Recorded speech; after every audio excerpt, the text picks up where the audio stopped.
Screen दिख रहा है आपको?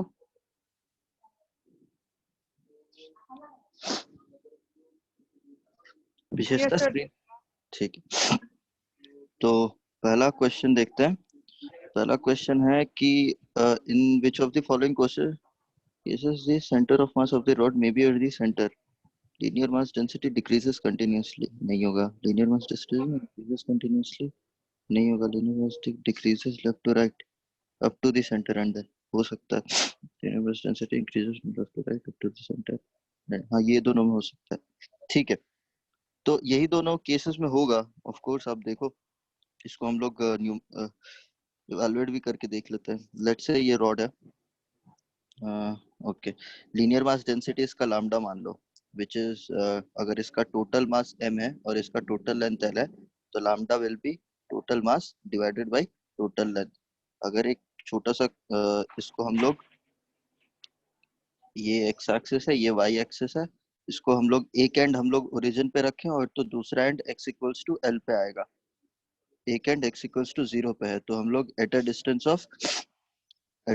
ऑफ x अगर हम लोग एक dx elemental mass of the rod अगर लेंगे, कितने at a distance of x, तो इस एलिमेंटल मास, इसका मास कितना हो जाएगा, the linear density multiplied by जितना लेंथ ऑफ रॉड लिया हुआ है हमने, which is m by l times of dx. और फिर हम लोग अगर इसका centre of mass x axis में ऑफ कोर्स लाई करेगा, centre of mass y axis में 0 होगा, क्योंकि y एक्सिस में बॉडी एक्सटेंड ही नहीं कर रहा है. तो x एक्सिस में आप क्या करोगे, x कोऑर्डिनेट where इसका mass divided by integral of dm. सो ये इंटीग्रल ऑफ dm आपको डिनोमिनेटर में टोटल मास दे देगा, और इंटीग्रल ऑफ x dm की जगह पर आप ऊपर से ये सब्स्टिट्यूट करोगे, तो आपको क्या आ जाएगा, ये वाला फैक्टर आ जाएगा ना. पहले वाले केस में अगर कंटिन्यूअसली इंक्रीज हो रहा है, सॉरी कंटिन्यूअसली इंक्रीज या कंटिन्यूअसली डिक्रीज हो रहा होता, ठीक है, तो इन दिस केस, पहले वाले केस अगर हम लोग ऐसा लीनियर डेंसिटी ले लेते हैं, तो ये कांस्टेंट लीनियर डेंसिटी वाला आ रहा है. ठीक है, कांस्टेंट लीनियर डेंसिटी है ये वाला केस. थोड़ा सा चेंज है क्वेश्चन है. तो कांस्टेंट लीनियर डेंसिटी वाला केस है, और अगर हम लोग इसको कॉन्स्टेंटली इंक्रीज वाला अगर करते हैं, तो लेट्स से इसको हम लोग x से मल्टीप्लाई कर देते हैं. ठीक है, तो अगर लैम्डा x अगर मेरा एट एनी पॉइंट x अगर ऐसा चेंज हो रहा है, ठीक है, okay, some constant multiplied by kx. Okay, ठीक है, ऐसा चेंज हो रहा है अगर मैं बोलूं, तो मेरा लीनियरली इंक्रीजिंग वाला केस है. This is what linear increase. अगर मैं बोलूं कि lambda x minus m by L x की तरह चेंज हो रहा है, तो ये लीनियर डिक्रीज वाला केस हो गया. ठीक है, और अगर तीसरा वाला केस अगर हम लोग ले लेते हैं कि लैम्डा जो है x वो चेंज कैसे हो रहा है, m बाई एल एक्स कब से कब तक, x equals to 0 to l by 2 and it is minus m by l x which is when x is l by 2 to l. तो ये वाला कौन सा केस हो जाएगा हमारे में, पहले ये इंक्रीज हो रहा है फिर डिक्रीज हो रहा है, इंक्रीज हो रहा है ये, तो ये डी वाला केस हो जाएगा. ये ए केस है, ये बी केस है, ये डी केस है. और अगर हम लैम्डा एक्स लेते हैं, इसका उल्टा m बाई एल एक्स कहाँ से कहाँ तक, x 0 से l बाई 2 तक, और m बाई एल एक्स कब से, ये l बाई 2 से l तक. तो पहले ये डिक्रीज हो रहा है फिर इंक्रीज हो रहा है, तो ये कौन सा केस, थर्ड केस हो जाएगा, सी केस. तो ये चार केसेस हैं, फर्स्ट, सेकंड, थर्ड और फोर्थ. तो इस तरीके से अगर लीनियर मास डेंसिटी वेरी कर रही है और आप इस इक्वेशन को यूज करोगे, ये वाले इक्वेशन को यूज करोगे, और हर जगह पर आई थिंक यहाँ पे बस चेंज आएगा, यहाँ पे बस चेंज आएगा. ओके, इस इक्वेशन को यूज करना है। तो इसमें हम लोगों को चेंजेस कहाँ कहाँ आएंगे कि हर जगह पर लेट्स से अगर हम लोग फर्स्ट केस इवेलुएट करते हैं कि लीनियर इंक्रीज वाला केस है, तो x dm की जगह पर आपको लेना पड़ेगा m/l x dx। ये भी चेंज हो जाएगा, ठीक है, m/l x dx। और इसको इंटीग्रेट करेंगे हम लोग कहाँ से, 0 to l तक, और इसका ऑफ कोर्स डिनोमिनेटर में m आ जाएगा। तो ये वाला पहले केस के लिए हो जाएगा। दूसरे वाले केस के लिए आप क्या करोगे, 1/m 0 to l x minus m/l x dx and,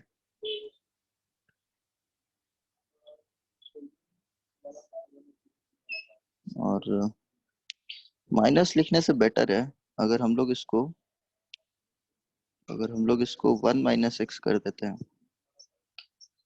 तब भी ये कहा जा सकता है कि ये डिक्रीज हो रहा है या नहीं है। At x equals to zero, at x equals to zero linear charge density, इसको अगर इवेलुएट करेंगे हम लोग, अगर 1/x 1 - x लेते हैं, तो अगर at x equals to zero ये क्या आ जाएगा, मेरा लैम्डा 0 m/l आएगा। और अगर एट x इक्वल्स टू, तो ये l कर देते हैं, क्या दिक्कत है, l - x करते हैं, तो at x equals to l lambda हो जाएगा 0। तो ये m/l से 0 तक मेरा लैम्डा डिक्रीज कर रहा है। सिमिलरली हर जगह पर चेंज कर देते हैं, तो m/l into l - x, similarly यहाँ पे m/l इंटू l - x। ठीक है, कोई दिक्कत यहाँ तक समझने में? ये मेरा फंक्शन हो गया पहले वाले केस में। पहले वाले केस में जब लीनियरली डिक्रीज हो रहा है तो ये वाला फंक्शन है, इस तरीके से linear charge density, linear mass density decrease हो रहा है। सेकेंड वाले केस में इस तरीके से लीनियर मास डेंसिटी इंक्रीज हो रहा है। थर्ड वाले केस में इस फंक्शन के अकॉर्डिंगली 0 से l/2 तक इंक्रीज हो रहा है एंड फिर l/2 से l तक डिक्रीज हो रहा है। एंड फिर फोर्थ थर्ड वाले केस में 0 से l/2 तक डिक्रीज हो रहा है एंड l/2 से l तक इंक्रीज हो रहा है। तो सिमिलरली आप यहाँ पे वैल्यू सब्स्टिट्यूट करोगे, m/l times of l - x dx। ये हो जाएगा दूसरे वाले केस के लिए। तीसरे वाले केस के लिए आप जब देखोगे तो आपको ये 1/m 0 to l/2 x m/l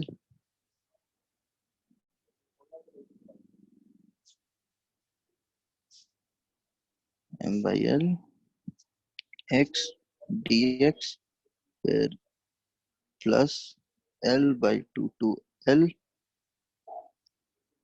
x m/l l - x dx।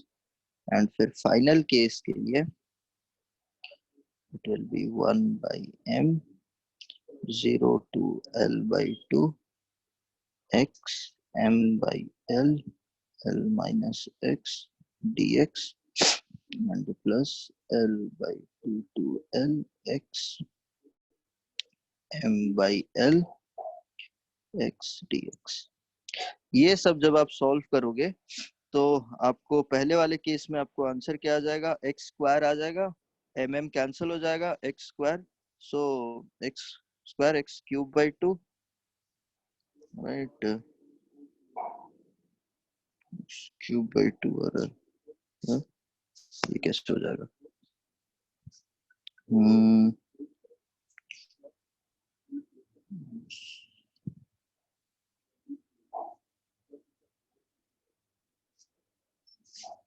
होना चाहिए। ओके ओके ओके, हम लोग को फिर इक्वेशन में कुछ चेंज करना होगा। चलो इसको देखते हैं आखिरी में, काफी लंबा हो रहा है ये।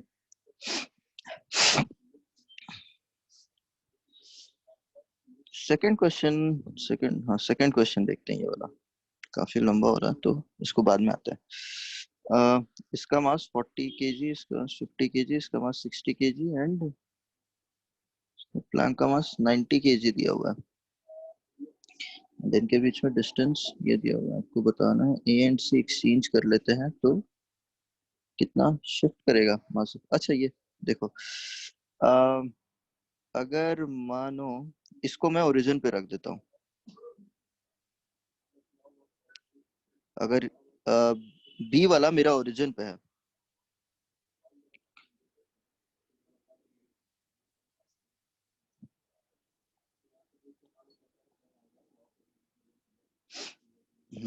अगर बी वाले पार्ट को मैं ओरिजिन पे रख दूं, ये ओरिजिन है और यहाँ पे मेरा बी है, और तो ए यहाँ पे आ जाएगा, सी यहाँ पे आ जाएगा। ये 2 मीटर है, ये 2 मीटर है, इसका यहाँ पे 40 kg है, इसका यहाँ पे 60 kg है और इसका यहाँ पे 50 kg है।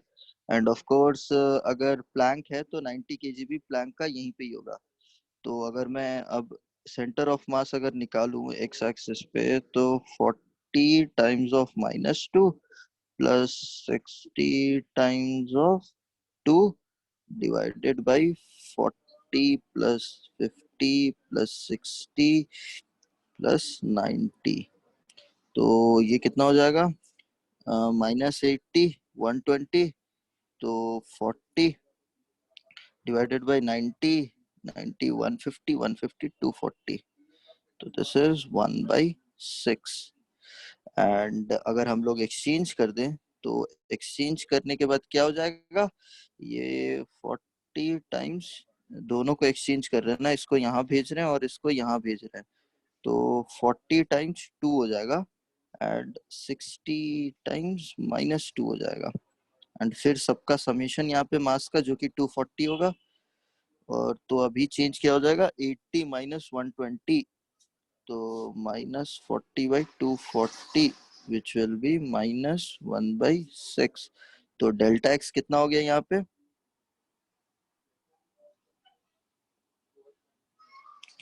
यहाँ पे डेल्टा एक्स हो जाएगा, डेल्टा एक्स क्या है? X c m minus x dash c m will be 1/6 -1/6 which will be 1/3 centimetre. तो इतना शिफ्ट होगा कहाँ है क्वेश्चन? 1/3 सेंटीमीटर कहाँ पे शिफ्ट हो रहा है? तो final minus initial towards right और लेफ्ट। आपने हैवी वाला मास लेफ्ट साइड भेज दिया ना, तो टुवर्ड्स लेफ्ट शिफ्ट हो जाएगा। ठीक है, कोई दिक्कत? ये पहले 1/6 पे था सेंटर ऑफ मास, अब सेंटर ऑफ मास शिफ्ट हुआ है लेफ्ट साइड पे।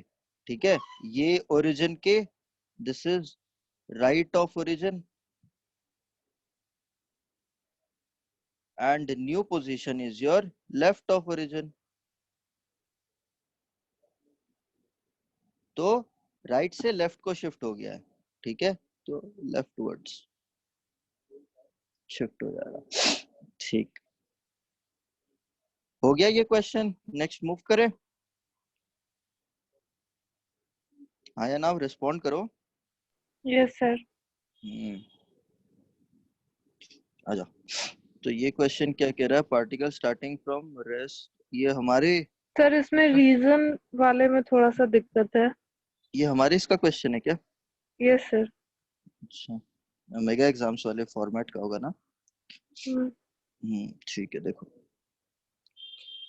तो इसमें सोल्यूशन भी तो दिया होना चाहिए ना, सोल्यूशन नहीं दिया सर था इसमें? सॉल्यूशन दिया हुआ है, लेकिन हमको सेकंड वाले में थोड़ा डाउट हो रहा है। डिस्प्लेसमेंट इज देखते हैं डायरेक्टली पूरा, प्रोपोर्शनल टू पूरा करते हैं, वेलोसिटी। पूरा करते हैं, पूरा करते हैं। क्या कह रहा है कि ये इसकी इनिशियल वेलोसिटी 0 है, यूनिफॉर्म एक्सेलरेशन है, एंड तो पहला distance x in first 2 seconds, तो x is equals to half a2 and 3x in next 2 seconds. तो इधर पे वेलोसिटी आफ्टर 2 सेकेंड्स क्या हो जाएगा?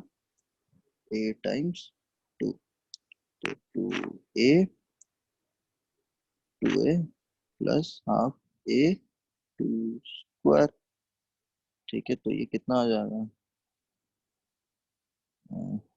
यू टी, यहाँ पे भी 2 मल्टीप्लाई होगा ना, तो ये कितना आ जाएगा, 6 से आ जाएगा ना, यहाँ पे ये भी 2 स्क्वायर है। तो ठीक है ना, यहाँ से आपको x इक्वल्स टू 2a आ रहा है, यहाँ से भी आपको x इक्वल्स टू 2a आ रहा है। तो ठीक है, जितना ये पहला वाला स्टेटमेंट तो करेक्ट है, ठीक है, assertion is correct, assertion is correct. Now reason पे देखते हैं, displacement is directly proportional to velocity. Sir displacement तो वेलोसिटी के डायरेक्टली प्रोपोर्शनल होता है। Displacement is directly proportional to velocity, मतलब अगर हम लोग इसको सम कांस्टेंट देख लेते हैं अभी, some constant multiplied by v करते हैं, तो क्या हम इसको ऐसे लिख सकते हैं डिफरेंशिएट करके कि dv बाई dt कर सकते हैं, तो dx बाई dt v हो जाएगा एंड k हो जाएगा ये। तो v is equals to some constant multiplied by a आ रहा है क्या, आ रहा है ना, v is equals to 2a हम लोग को पता है, यहाँ से है ना, v इक्वल्स टू 2a हम लोगों को पता है, तो इसीलिए रीजन भी करेक्ट है, रीजन इज ऑल्सो करेक्ट। तो क्या रीजन जस्टिफाई करता है असर्शन को, रीजन जस्टिफाई करता है क्या असर्शन को, रीजन कह रहा है कि रीजन है ये, इसीलिए असर्शन हो रहा है v इक्वल्स टू, हाँ सर क्योंकि ऐसा, आंसर इसका दिया हुआ है, assertion is correct and reason is incorrect. Third नहीं नहीं ऑप्शन इसका आंसर दिया हुआ है। नहीं नहीं, तो कुछ चेंज होना चाहिए, हो सकता है उसमें गलती हो सकती है। और सर सेकंड ऑप्शन हम मार्क किए थे कि असर्शन सही है और रीजन भी सही है और उसका करेक्ट एक्सप्लेनेशन नहीं है, लेकिन आंसर दिया हुआ है कि रीजन भी गलत है। नहीं नहीं नहीं, हो सकता है उसमें गलतियां हो सकती हैं, कोई बड़ी बात नहीं है, ठीक है, इतना सही है ना। अब आगे बढ़ते हैं। ये ये हैंड रिटन क्वेश्चन है, ये क्या आप लोग के क्लास में दिया हुआ क्वेश्चन आपने दे दिया यहाँ पे, हाँ सर ऐसा कर आप रहे हो आप सर लोग, ये तो फिर तो एचसी वर्मा सर का लग रहा है। इसमें एक डाउट है, मतलब ऐसे क्वेश्चन में मेरा आंसर गलत निकलता है। क्यों, कितना सरल तो है देखो, आप हाँ आप इतना पार्ट सॉरी, इतना पार्ट ऑफ द चेन अगर टेबल पे है और रेस्ट ऑफ द पार्ट को आपको ले जाके ऊपर रखना है, तो आपको यही बताना है कि इतना जो ऊपर है उस पे तो कोई काम कोई क्यों ही करेगा, ठीक है, क्योंकि वो तो पहले से ही ऊपर है, आपको काम कितने हाँ पे करना है, आपको काम इतने पे करना है, ठीक है। तो इसका हाँ सेंटर ऑफ मास कहाँ पे लाई कर रहा होगा, L/2n पे लाई कर रहा होगा, हाँ। ठीक है। और yes, sir. इतने पार्ट का मास कितना हो जाएगा, L by क्या है ये, हाँ, अगर टोटल का मास m है और अगर टोटल लेंथ तो l M है, by L होगा, हाँ, M by तो L into L। L/n हो जाएगा, तो कितना हो गया मास इतने पार्ट का, m/n, ठीक है। तो इतने पार्ट को अगर हम लोग ऊपर ले जाके रखेंगे तो चेंज इन पोटेंशियल एनर्जी कितना हो जाएगा, mgh होता है, तो m क्या है मेरा इस केस में, हाँ m/n है, और g है, और h क्या है यहाँ पे, L/2n है, तो कितना हो गया, हाँ mgl/2n²। when इतना आपको वर्क डन करना पड़ेगा क्योंकि इतना पोटेंशियल एनर्जी चेंज हो रहा है, सिंपल, कोई दिक्कत। no sir। दूसरा वाला, दूसरा वाला देखते हैं, दूसरा वाला भी करना है ना, हाँ हाँ। Pump is used to deliver water at a certain rate, fluid dynamics का क्वेश्चन है, certain rate given a pipe, what नहीं, amount should the velocity of the water, velocity of the water, force on the water, power of the motor be increased to obtain n times of the water from the same pipe in the same time।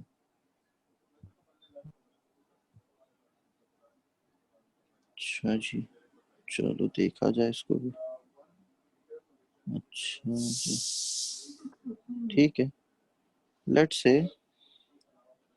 से dm by dt, dm by dt rate of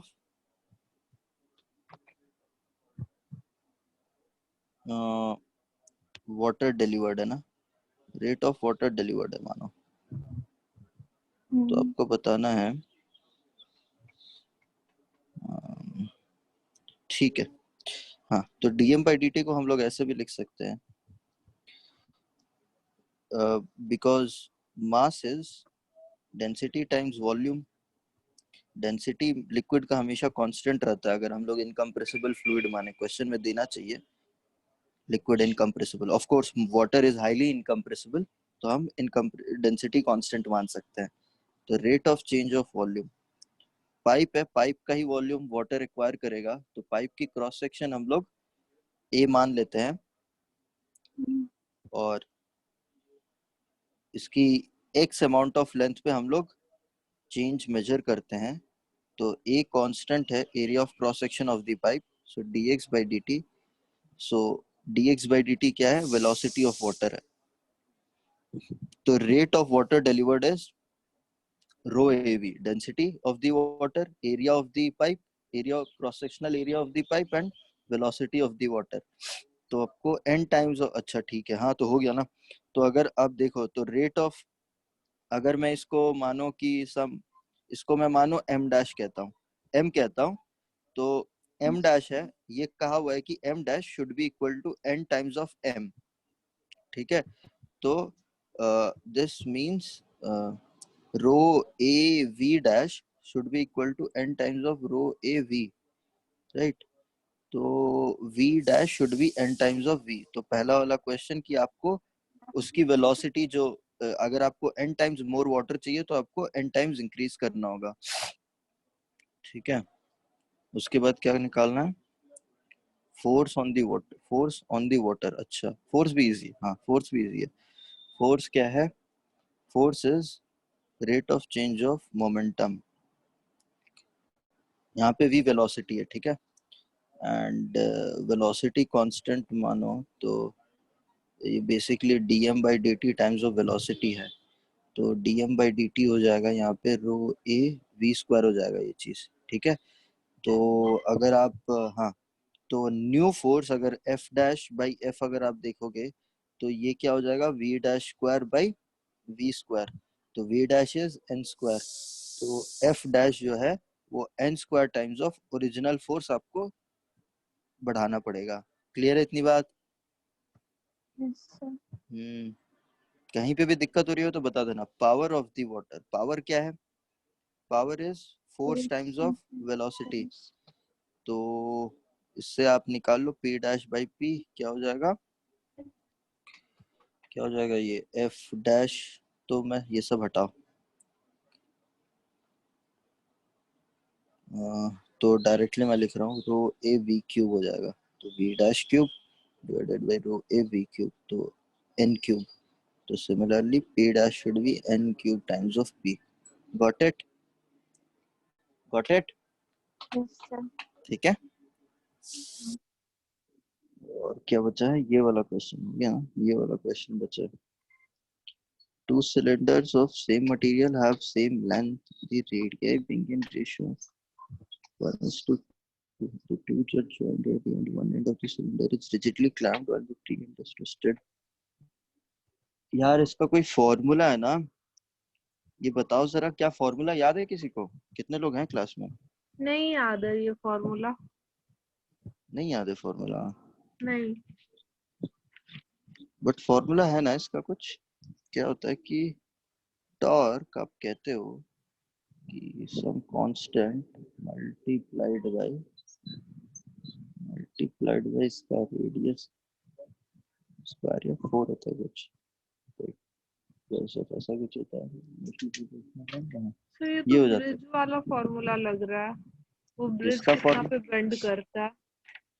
अरे किसी को भी यार, ये formula ये है कि this is torque, this is torque, this is, this is कितना एंगल से रोटेट किया गया है, and this is the radius of the cylinder and this is length of cylinder,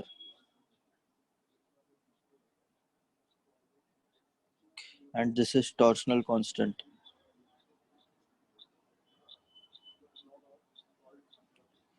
Now तो सिंपल तो है।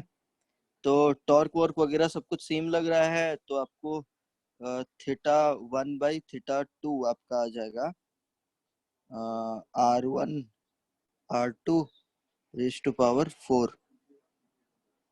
ठीक है। एंड आपको ये भी पता है, दिया हुआ है कि आपको जो cylinder B is twisted.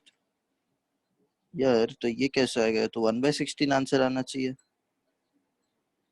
One end of the cylinder is rigidly clamped while free end of the twisted through। अच्छा, पता नहीं यार, मतलब मैं ये क्वेश्चन जनरली बहुत ही रेयरली फेस करता हूँ, तो इसके लिए शायद से ये होगा कि ये कहना चाहते हैं क्वेश्चन में, शायद से वर्डिंग कुछ भी गलत हो सकता है, कि नेट जो रोटेट किया गया है वो इतना रोटेट किया गया है theta. Net, this is the net rotation. Theta जो यहाँ पे दिया हुआ है, ये नेट रोटेशन अगर माना जाए, तो दोनों में जितना रोटेशन होगा वो इससे आपको आ जाएगा।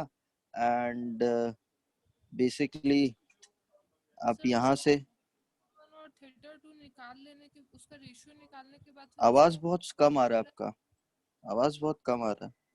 ये 16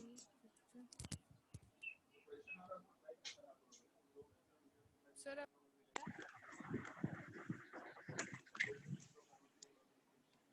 हेलो, आवाज आ रहा है थोड़ा तेज बोलिए, आ जाएगा। सर? हम बोल रहे हैं कि इसमें थीटा 1 और थीटा 2 का रेशियो निकाल करके उसके बाद फिर थीटा 1 और थीटा 2 को प्लस करना है। हाँ तो वही तो किए ना। तो थीटा 1, अच्छा, तो थीटा 1 आपको थीटा 1 बेसिकली निकालना है ना, ट्विस्ट इन ए। तो theta 2 in terms of theta 1 is theta 1/16, है ना। तो ये 17 थीटा 1/16। तो theta turns out to be, theta 1 turns out to be 16 θ/17। हाँ अच्छा, यही तो आंसर है, क्या दिक्कत है? हो गया हो गया हो गया भाई। सर एक बार फिर से बता दीजिए। ये पहला इक्वेशन है। मैंने इस इक्वेशन के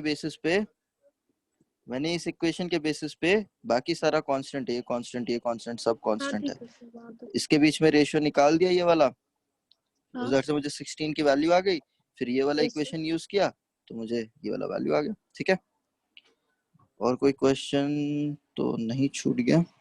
ठीक, ये वाला क्वेश्चन देख लेते हैं जरा।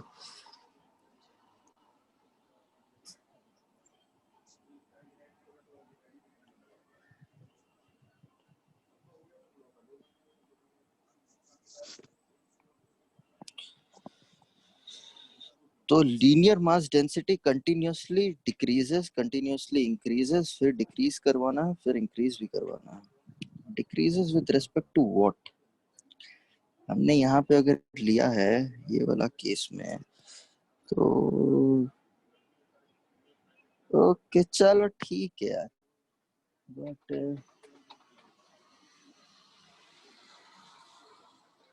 अगर इसको एक्स पे डिपेंड करवाते हैं, let's say lambda times of x is some lambda times of x, so dm at any point would be that lambda times of x multiplied by dx.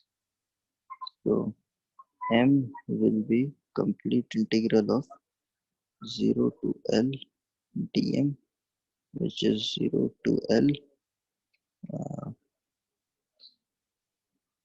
0 to L lambda naught x dx, which will be lambda naught L square by 2. So I can say that lambda naught is m2 by L square. And now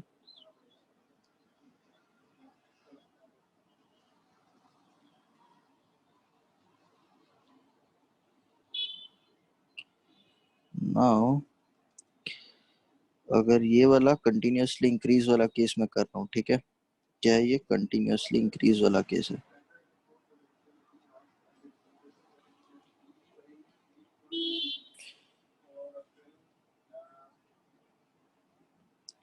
तो lambda naught ये आ गया। सो मेरा lambda at any क्या रहा, 2m by L square x। तो मेरा x Cm will be integral dm x 1 by m. So 1 by m dm will be lambda x dx, and so this is equals to 1 by m. Lambda x is 2m by l square x dx, 0 to l तक integrated 1 by, तो ये 2 by l square आएगा, and क्या आएगा, ये 2 by l square आएगा, and ये l square x square by 2, ये तो 1 आ जा रहा है, कहीं कुछ गलती कर रहा हूँ क्या, x lambda x l square by 2, 2 by l square नहीं m, तो 2m by l square, अच्छा हाँ यहाँ पे x भी तो होगा, तो ये x स्क्वायर हो जाएगा, तो ये x क्यूब बाई 3 हो जाएगा, तो ये आपको आ जाएगा 3 2l बाई 3। ओके, जब ये कंटिन्यूअसली इंक्रीज कर रहा है, from continuously increase, this is the case when linear density is continuously increasing, तब आपका सेंटर ऑफ मास आप देख सकते हो 2l/3 पे प्लेस हो रहा है। तो कंटिन्यूअसली इंक्रीज जब कर रहा है तो from left to right centre of mass is at is centre, नहीं ये गलत है। सिमिलरली कंटिन्यूअसली डिक्रीज में, अगर आपको कंटिन्यूअसली डिक्रीज का करना है तो आप इसमें लैम्डा एक्स को lambda not times of l minus x कर दो, ठीक है। तो एट x इक्वल्स टू 0 ये लैम्डा नॉट टाइम्स l होगा, and at x equals to l ये डिक्रीज हो जाएगा, ठीक है। कैसे करना है समझ में आया ना। एंड फिर दूसरे जो 3 वाला पार्ट है, 3 वाले पार्ट के लिए आप decreases from left to right and then increases का हुआ है, तो लैम्डा एक्स को आप लोगे डिक्रीजेस फ्रॉम, जब x 0 टू l/2 है तब डिक्रीजेस है, तो l minus x and lambda not x after x equals to l/2 से l तक। फिर फोर्थ वाले केस में अब इट इज इंक्रीजेस है, इसका उल्टा कर लोगे, कहाँ से कहाँ तक, x इक्वल्स टू l 0 से l/2 तक, एंड फिर ये lambda not l minus x l/2 से l तक। ये 4 क्वेश्चन 4 टाइप्स में आप इवैल्यूएट करोगे तो अब आप हार्डकोर बता सकते हो कि हाँ भाई रॉड के सेंटर पे सेंटर ऑफ मास एग्जिस्ट करेगा। नहीं तो आप बाय ऑब्जर्वेशन भी इसका आंसर बता सकते हो।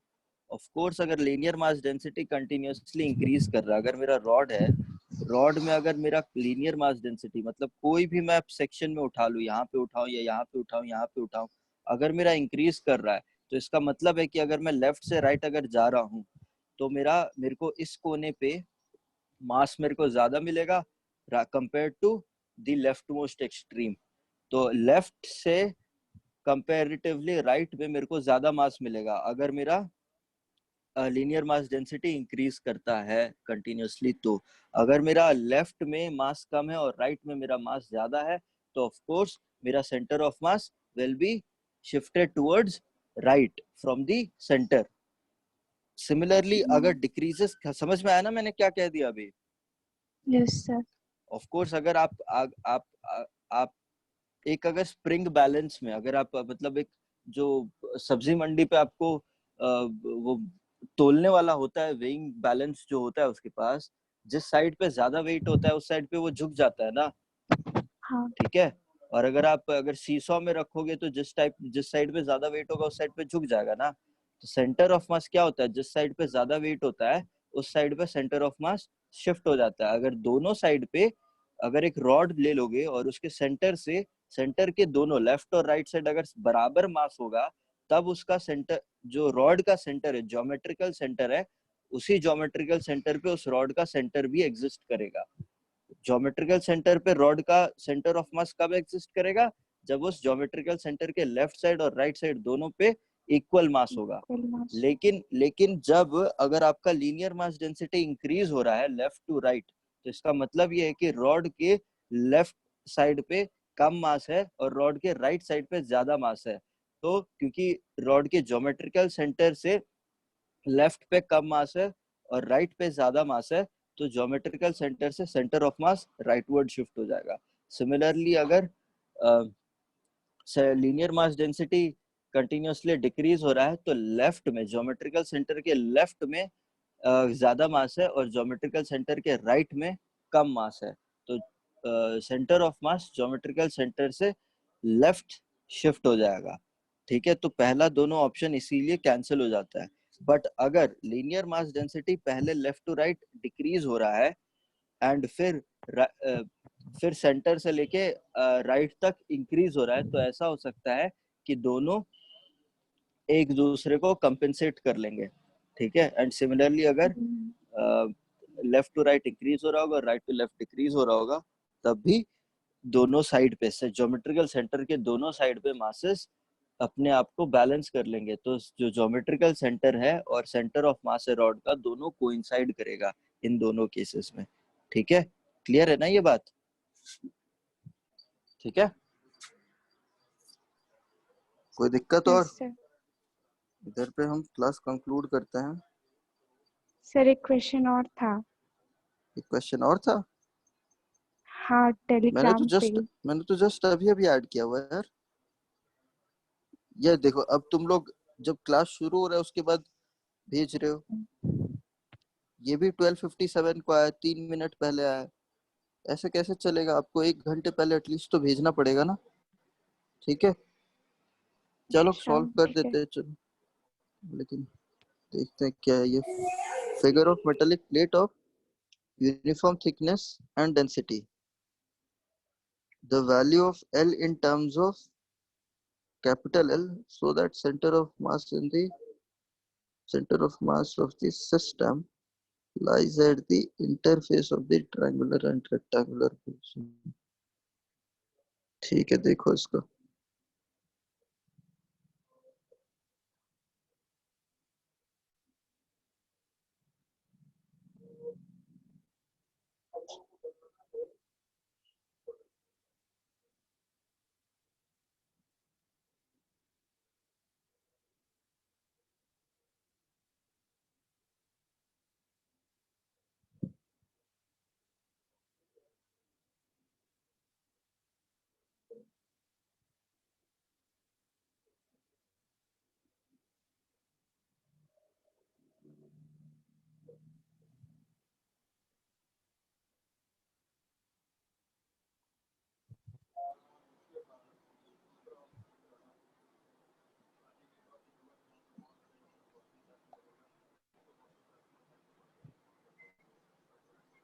तो आपको सेंटर ऑफ मास यहाँ पे रखना है। ठीक है, हाँ तो मान लो अब क्वेश्चन में तो ये तो दिया हुआ नहीं है, ये रेक्टेंगल है एंड ये ट्रायंगल है, तो ट्रायंगल का सेंटर ऑफ मास कहाँ पे होगा? सेंट्रॉइड। अगर इक्विलेटरल हुआ तब जाके ना। 3/2 कितना होगा ये? यहाँ से पोजीशन कितने पे, डिस्टेंस पे होगा? 3/2 पोजीशन रहता है। सर 3/2? आवाज नहीं आ रहा है ठीक। अभी आ रहा है आवाज? आ रहा हाँ है नहीं आ रहा अभी? 1/3 सर, तो 1/3। हाँ, L/3, 1/3 के L/3 बोलोगे ना। हाँ, L/3। और यहाँ से इसका नीचे यहाँ पे कितना इसका सेंटर ऑफ मास होगा? ये L/2। L/2 हो जाएगा। हाँ, L/2 होगा। क्यों? हम्म, ये L/2 है। ठीक है, तो अगर आप सेंटर ऑफ मास पे रखना चाहते हो, ठीक है, तो अगर इस टोटल का मास अगर m ले लेते हो, टोटल है, ठीक है, ट्रायंगल प्लस रेक्टेंगल दोनों का मिला के अगर टोटल ये है, ठीक है, divided by per unit area कितना मास है इसका? L square plus 1/2 capital L multiplied by small l। कोई दिक्कत इसमें? रेक्टेंगल दिया हुआ है यार, अब रेक्टेंगल दिया हुआ तो मुझे दूसरा साइड कैसे पता चलेगा?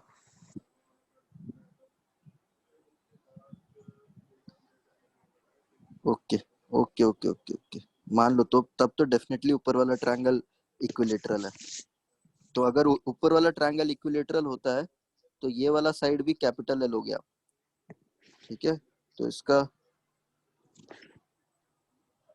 एरिया कितना हो जाएगा, सॉरी कैपिटल एल नहीं होगा, माय बैड, कैपिटल एल नहीं होगा, ये एल है तो एक्स अगर इसको माने तो ये x/2 है, तो x square plus 4 will be under x/2 will be equal to L, so x is 12/√3, तभी जाके हो पाएगा, नहीं तो I don't have the solution। तो x क्या हो जाएगा मेरा 2L/√3। पता है मैं क्या करा यहाँ पे, मैंने मान लिया कि ट्रायंगल इक्विलेटरल है और उसका एक साइड x है, तो इतना लेंथ x/2 हो जाएगा। तो क्योंकि ये राइट एंगल ट्रायंगल है तो मैंने हाइपोटेन्यूज का स्क्वायर माइनस बेस का स्क्वायर किया, तो मुझे ये वाला लेंथ मिल जाएगा। ये वाला लेंथ मुझे पता है कि it is equals to capital L, तो मैंने साइड ऑफ द ट्रायंगल निकाल लिया एंड फिर मैंने इस ट्रायंगल का एरिया आइडेंटिफाई करा, क्या हो जाएगा half times of perpendicular multiplied by the base, तो ये परपेंडिकुलर हो गया मल्टीप्लाइड बाय बेस का लेंथ इतना है, ठीक है। तो this is mass per unit area, ठीक है, इतना तो मास पर यूनिट एरिया है। तो मास ऑफ दैट ट्रायंगल कितना हो जाएगा, दिस पर यूनिट मास, अगर इसको m नॉट बोलो तो मास ऑफ ट्रायंगल क्या हो जाएगा, this m not multiplied by, m not नहीं इसका रो नॉट बोलते हैं कन्वेंशनली, ये अगर रो है तो सिग्मा बोल देते हैं, तो this sigma multiplied by triangle का area which is 1/2L into 2L/√3 and mass of rectangle क्या हो जाएगा, will be sigma multiplied by L square। तो सर इसमें कैपिटल एल लिखे ना, small L into capital L, small L into capital L capital L, mass of हाँ rectangle. ठीक ठीक ठीक ठीक ठीक ठीक ठीक ठीक ठीक। तो सेंटर ऑफ मास क्या हो जाएगा, this mass of triangle multiplied by, अगर मैं यहाँ पे ओरिजिन रखता हूँ, ये मेरा एक्स वाई एक्सिस है, ये मेरा एक्स एक्सिस है, कोई दिक्कत, ये मेरा एक्स एक्सिस है, ये मेरा वाई एक्सिस है। तो और बेटर मैं इसको यहाँ से हटाओ, मेरा वाई एक्सिस ये है और ये एक्स एक्सिस है, ठीक है, मेरा वाई एक्सिस ये है, ये माइनस वाई एक्सिस है, तो मेरा जो एक्स सी एम तो जीरो हो गया, एक्स सी एम तो जीरो हो जाएगा, वाई सी एम क्या हो जाएगा, will be mass of triangle multiplied by positive L/3, which is, and mass of rectangle multiplied by minus L/2, this divided by mass of triangle plus mass of rectangle। now अगर इसको मेरे को इसका centre of मास मेरे को यहाँ पे रखना है, सर क्या कहता है वो, क्या क्वेश्चन यही डिमांड कर रहा है ना कि दोनों के इंटरफेस पे होना चाहिए, तो मतलब मेरा y क्या होना चाहिए, 0 के बराबर होना चाहिए। तो इसका मतलब क्या है, that mass of triangle multiplied by L/3 must be equal to mass of rectangle multiplied by L/2। तो mass of triangle is what, sigma 1/2 L to L by root 3 L by 3, and the mass of rectangle is sigma L capital L L by 2. सब cancel करो, ठीक है। एक L cancel, ये दो cancel, और कुछ कैंसिल और कुछ कैंसिल नहीं, तो यहाँ पे आपका बचेगा 3√3 और यहाँ पे बचेगा L/2। तो आपका क्या क्वेश्चन में पूछा हुआ है? L by कैपिटल L मान लो यार, 3√3 आ जाएगा। ऐसे ही कुछ पूछा हुआ है ना, कुछ तो कहीं हमने कैलकुलेशन मिस्टेक की होगी, बट यही अगर रेशियो निकालना है तो ऐसे ही कुछ सॉल्यूशन होगा, एक बार चेक कर लेना, एक बार चेक कर लेना, कहीं कुछ ना कुछ कैलकुलेशन मिस्टेक की होगी हमने, ठीक है। बट तरीका समझ में आ गया ना, कोई दिक्कत? देखे तो जरा कहाँ कुछ गलती हुआ होगा।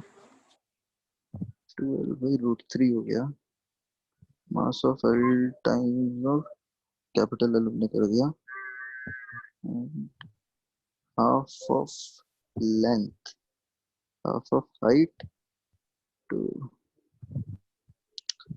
12/3, 12/√3 x की वैल्यू है ना, ठीक है। सिग्मा अगर ये है तो half into length into 12/3, half into length into L, multiplied by L/3, positive y axis पे mass of triangle minus L/2, ठीक है। यहाँ तक तो ठीक है सब।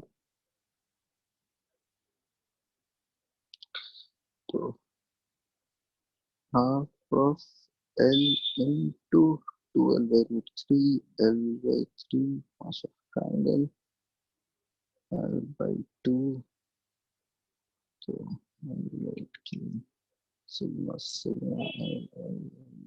L to 2। कुछ तो गड़बड़ है, I cannot identify right now, कहीं ना कुछ कैलकुलेशन मिस्टेक कर रहे होंगे, या फिर क्वेश्चन में कुछ इन्फॉर्मेशन भी गलत हो सकता है, क्योंकि ट्रायंगल के बारे में हम लोग को तो इन्फॉर्मेशन दिया ही हुआ नहीं है ना। ट्रायंगल का तो हमने अज्यूम ही कर लिया कि वैसा होगा, कुछ चेंज तो करना पड़ेगा, बट आंसर सर का अगर फॉर्मेट। दोनों का सेंटर ऑफ मास अलग अलग तरीके से निकाल करके और उसके बाद फिर उसका इंटरफेस पे रख करके तब बनाएंगे, तब तो बन जाएगा ना। तो वैसे ही तो करा हुआ है ना हमने, दोनों का सेंटर ऑफ सर मास, पहले ट्रायंगल का सेंटर ऑफ मास L/3 पे आ गया है। हाँ, वो तो हाँ हाँ L/3 पर आ गया, हाँ, और उसके बाद फिर इसका तो L/2 स्मॉल L/2, और अगर हॉरिजॉन्टल साइड में देखेंगे तो कैपिटल L/2 हाँ तो सर। मिड पॉइंट पे आ गया। उसके बाद फिर सर ये जो आप सिग्मा ले हैं यहाँ तो पर, मेरा देखो, सेंटर ऑफ मास में हमेशा एक्सिस लेना इंपॉर्टेंट हो जाता है ना। अगर मान लो जैसा मैंने एक्सिस लिया हुआ है, ठीक है, तो इसमें तो मेरा वाई डायरेक्शन पे ही आपको सेंटर ऑफ मास कैलकुलेट करने की जरूरत है, एक्स डायरेक्शन पे करने की जरूरत ही नहीं पड़ रही ना। बट अगर आप कहीं पे, अगर मान लो अपने एक्सिस ऐसा लिया हुआ है, ये वाला एक्सिस अगर ले लेते, तो आपको इसमें एक्स एक्सिस और वाई एक्सिस दोनों लगाना पड़ता, क्योंकि ट्रायंगल का centre of mass x axis से भी L/2 और वाई एक्सिस से भी L/2 पे होता। बट मैंने जैसा सेंटर ऑफ मास ले लिया हुआ है, सॉरी एक्सिस सिस्टम जो ये लिया हुआ है, उससे आपको कन्वीनियंटली प्लेस हो जा रहा है। समझे मेरा कहने का क्या उद्देश्य है? ठीक यस है, सर। चलो ये मैं चेक करता हूँ, ठीक है। सॉल्यूशन का तरीका तो यही है, कुछ और अगर आंसर अलग आ गया तो मैं आपको ग्रुप पे बता दूंगा, ठीक है। और कोई क्वेश्चन था क्या? ये क्या कह रहा है? To corrected velocity of the centre of mass when bar breaks, correct, place weightless string, the rest on a smooth horizontal bar, 2 is shifted with small distance x naught, then and left release the velocity of the center of mass of the system when, okay, ठीक है, तो displacement अगर small x not से displace कर रहे हैं तो centre of मास कितने से डिस्प्लेस होगा? हम लोग ये वाला सिस्टम ऐसे अज्यूम कर सकते हैं ना,